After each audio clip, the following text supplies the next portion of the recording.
నాకున్న అనుభవంతో అండి నేను చెప్తున్న మాట ఏంటంటే, క్యారెక్టర్ కన్నా చిన్న హీరోని పెట్టుకుంటే, చిన్న ఆర్టిస్ట్‌ని పెట్టుకుంటే ఎప్పుడు మీకు నో చెప్పే ప్రసక్తి ఉండదండి. మనం ఏమైతే అనుకుంటున్నామో అది ఎగ్జాక్ట్‌గా తీసుకురాగలుగుతాము. లేకపోతే చెప్పిందల్లా విని, ఆళ్ళు చెప్పేదంతా విని, ఆళ్ళ బ్రెయిన్‌లో ఏవైతే ఉందో దాన్ని మాత్రం మనం ప్రొజెక్ట్ చేయాల్సొస్తది.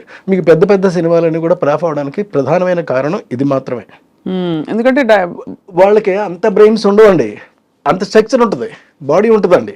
బాడీ ఉంటుంది కదా, బ్రెయిన్స్ ఉండవు. కానీ బ్రెయిన్ వాడతారు. అక్కడే వస్తుందండి మెయిన్ ప్రాబ్లం. ఓహో, లేని బ్రెయిన్ ని వాడే ప్రయత్నం లేని చేస్తారు. బ్రెయిన్ ని వాడేటటువంటి ప్రయత్నం చేయటం వల్లే మీకు సినిమాలన్నీ కూడా వరుసటి ఫ్లాప్ అవుతున్నాయి. అందరు హీరోలు అంతేనా సార్? మీరు డామ్ అని చెప్పారు, ఈ ఉంట బద్దలు కొట్టి వాళ్ళ వద్దులండి, ఎందుకు కాదు సార్, వచ్చింది? అంటే సీరియస్ గా, బికాస్ నిజంగా హీరో సెంటర్ కి రెమ్యునరేషన్స్ అవి కూడా వాళ్ళు పెద్ద. ఎవరో బయట వాళ్ళు కాదు, మన వాళ్ళే కదా. అవును, అంతే కదా. కడుపు చించుకుంటే కాళ్ళ మీద పడుతుంది అనేది సామెత ఉంది మనకి. అవును. ఎందుకు మనం చించుకుని మన కాళ్ళ మీద మనమే పడేసుకోవడం? వాళ్ళు మన వాళ్ళే కదా. పోనీ ఒక క్లాత్ వేసి అప్పుడు కడిపించుకుందాం సార్, అప్పుడు క్లాత్ తీసేయచ్చు. అంటే నేను అడగడం అది కాదు సార్, నిజంగానే హీరో సెంట్రిక్ సినిమా బాగా అది ఇంకో స్కూల్ ఆఫ్ థాట్. అంటే హీరో కోసం డైలాగులు, ప్లానింగ్, స్క్రీన్ ప్లే ప్లాన్ చేయడం, అది ఇది అలా ఆ స్కూల్ ఆఫ్ డైరెక్టర్స్ కూడా చాలా మంది ఉన్నారు. వాళ్ళు కూడా సక్సెస్ఫుల్ గా రన్ అవుతున్న వాళ్ళు ఉన్నారు తప్పకుండా. అవును కదా సార్, అంతే కదా. ఎవడి కథే ఇదిగా పెట్టుకున్న వాళ్ళందరూ కూడా కథ మీద రన్ అవుతారు సార్. సినిమా మీద, సినిమాకి దానికి సంబంధించినటువంటి అనువుగా హీరో మంచి అన్న చేయొచ్చు, చెడు కూడా చేయొచ్చు అండి. ఏదైనా చేసినా సినిమా హిట్ అవ్వడానికి ఏం కావాలో అది మాత్రం కోరుకుంటారు, దాన్నే ప్రజెంట్ చేస్తారు. అప్పుడే డెఫినెట్ గా ఆడతాయి కూడా అండి. మన సుకుమార్ గారు ఈ రెండింటిని బ్లర్ చేసి కథలో ఉండే ఇంపర్ఫెక్షన్స్ హీరోలో, అంటే కొంచెం ఇలా పెట్టుకోవడం కానీ, పుష్పలో పుష్పరాజు లేకపోతే తగ్గేదేలే అంటాం, అదేం తప్పేం లేదండి. అది క్యారెక్టరైజేషన్ అయినప్పుడు అప్పుడు మరి వాళ్ళు పెద్ద హీరోలు అయ్యింది, స్టార్ మెటీరియల్ అయ్యింది కూడా, వాళ్ళు ఒదిగిపోయినట్టే కదా క్యారెక్టర్ లో. అల్లు అర్జున్ గారు ఫర్ ఎగ్జాంపుల్ రియల్లీ అక్కడ చాలా బాగా చేశాడండి అతను. అవును, నేషనల్ అవార్డు వచ్చింది ఆయనకి. సో అలా అంటే ఇప్పుడు కొద్దిగా మేబీ కృష్ణారెడ్డి గారు ఈ నెక్స్ట్ సినిమా కూడా వీఆర్ వెయిటింగ్ సార్. మంచి సోషల్ ఫ్యాంటసీ చూసి ఎన్రోల్ అయింది సార్, మీరు చెప్పిన ద నాలెడ్జ్ టైప్. ఎందుకంటే మనకి ఎంతసేపు ఈ ప్లేన్లోనే లేదు, అలాంటివి కాకుండా లేదండి, కంప్లీట్గా ఒక కొత్త సినిమాని కొత్త జానర్లో కొత్తదనం క్రియేట్ చేసినట్టే నేను చూపెడతాను సినిమానండి. ఎందుకంటే నాకు గ్యాప్ కూడా వచ్చేస్తుంది. ఈ గ్యాప్లో నేను ఏం చేశానంటే, ఖాళీగా అయితే లేనండి, ప్రతి క్షణం ఒక పని చేస్తూనే ఉన్నానండి. అందులో కొన్ని పనులు చెప్తాను మీకు ఏం చేశాను అని. నేను రాబోయేటటువంటి నా జీవితానికి సరిపడా నేను కథలన్నీ అల్లేసుకుని రెడీగా పెట్టేసుకున్నానండి సినిమాలు తీయడానికి. నా దగ్గర ఇప్పుడు 10 కథల స్టోర్ ఉన్నాయండి. బాబా స్టాక్ ఉన్నాయి. ఇందులో ఇవన్నీ కూడా నేను చేస్తానండి. ఒక మెజిషియన్స్ లవ్ స్టోరీ రెడీగా ఉంది సిద్ధంగా. మెజిషియన్ లవ్ స్టోరీ అండి, love story of A magician. Next అమ్మ పుట్టిన ఊరు ఒకటి సిద్ధంగా ఉందండి. గంధర్వవనం ఒకటి రెడీగా ఉంది. ఇలాంటి ఒకటి కాదండి, ఎన్నున్నాయో 10 సినిమాలు నేను సిద్ధం చేసి పెట్టుకున్నానండి. కానీ ఎక్కడి నుంచి పుడుతున్నాయి మీకు ఇప్పుడు? అంటే what is influencing your thought into certain kinds of stories? Your good question అండి, మళ్ళీ మిమ్మల్ని అభినందిస్తున్నా. నాకు అంటే ఒక మనిషికి ఒక జల ఉంటుందండి, అది బ్రెయిన్లో అన్నా ఉండొచ్చు, బాడీలో అన్నా ఉండొచ్చు, ఏదన్నా ఉండొచ్చు అండి. అది బ్రెయిన్లో ఉంటే ఒకలా ఉంటుందండి. అది బ్రెయిన్లో ఉన్న వాళ్ళు ఏం చేస్తారంటే, నా దగ్గర ఈ కథల యొక్క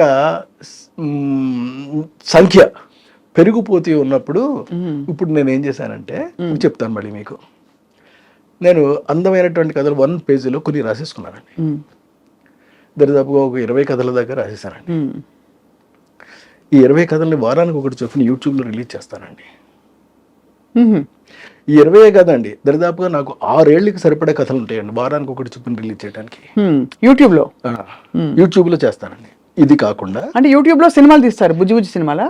చిన్నవే ఓన్లీ 5 నిమిషాల పాటు నేను అందంగా చేస్తానండి. నా డిక్షన్లోనే ఉంటుందండి. ఎవరి కోసం ఆడియన్స్ కోసమా సార్?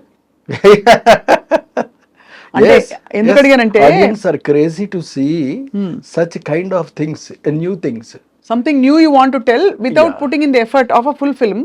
5 నిమిషాలు చేస్తారు, 5 నిమిషాల్లో ఒక కథ చెప్పేస్తారండి. ఇలాంటి కథలు నా దగ్గర చాలా ఉండిపోయినాయి.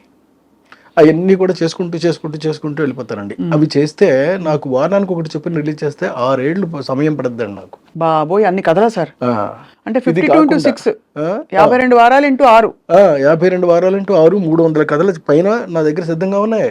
నేను ఇప్పుడు 20 రాశానండి, రాయడమే. ఇంకా రాసుకుంటూ పోతానండి ఇక్కడి నుంచి. ఇది కాకుండా మళ్ళీ ఇంకొక పని చేస్తానండి. అదేమిటి అని అంటే ఇప్పుడు ఇప్పుడు ఆడియన్స్కి చాలా మందికి మ్యూజిక్ అంటే చాలా ఇష్టం నాది.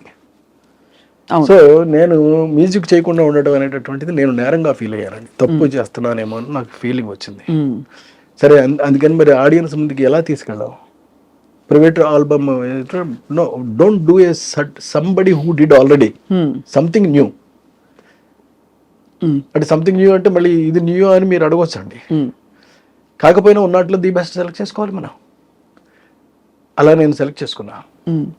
అదేమిటి అని అంటే ఇప్పుడు యూట్యూబ్లోను ఈ మధ్య ఒక పాట ఒకటి వచ్చిందండి, రాధమ్మ అలాగే ఒక పాట. మీరు చూసారో లేదో? రాధమ్మ. అది బాగుందండి, చాలా బాగుంది, మంచి పాట. అలాగే బుల్లెట్ బండి ఎక్కి వస్తానప్ప, నీ బుల్లెట్ బండి వచ్చేస్తావా డుగ్గు డుగ్గు డుగ్గు డుగ్గు అని. సో చూసారా అంటే ఇవన్నీ ఇప్పుడు అది తానే పాడింది, ఇక్కడ తాను పాడలేదండి. అంటే తాను పాడినా తాను పాడకపోయినప్పటికీ కూడా అవి ప్రజెంట్ చేస్తున్నారు. అవును. సో ఇలా నేను ఎందుకు చేయకూడదు అని నాకు ఒక పెద్ద ప్రశ్న వచ్చింది.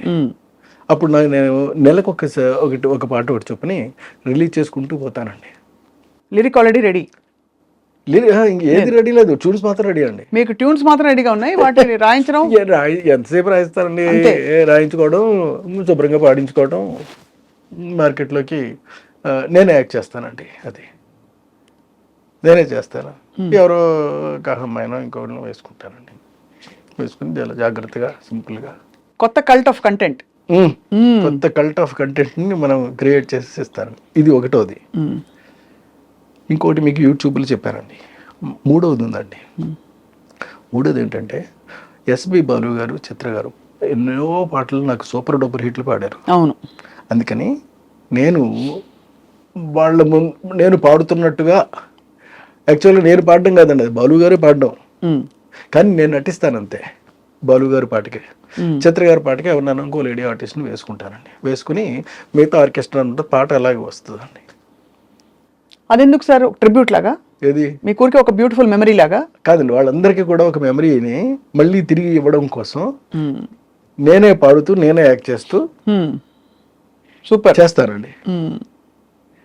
చేస్తే అది నెలకు ఒకటి రిలీజ్ అవుతూ ఉంటుందండి. ఎవ్రీ అంటే ఒక 15 డేస్కి ఇది రిలీజ్ అయితే 1వ తారీఖు నాడు అది రిలీజ్ అవుతుంది, 15వ తారీఖు నాడు ఇది రిలీజ్ అవుతుంది, 1వ తారీఖు నాడు అది రిలీజ్ అవుతుంది, 15వ తారీఖు నాడు ఇది రిలీజ్ అవుతుంది, వారం ఆదివారం రిలీజ్ అవుతాయి. ఇందులో కూడా నాకు స్వార్థం ఉందండి. నేను చేయబోతున్న సినిమాల్లో రేపు పొద్దున్న వరుసగా నాకు సినిమాలు వస్తాయండి. అంటే బయట వస్తాయని కాదు, నేనే సొంతంగా చేసుకుంటానండి.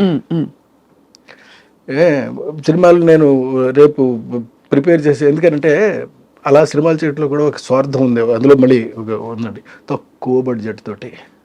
నాకు తెలుసు అండి అది ఎలా సినిమాలు చేయాలో తెలుసు. ఎక్కువ ప్రాఫిట్ వచ్చేలాగా, అంటే ఊహించనంత ప్రాఫిట్ వచ్చేలాగా మాత్రం చేస్తానండి.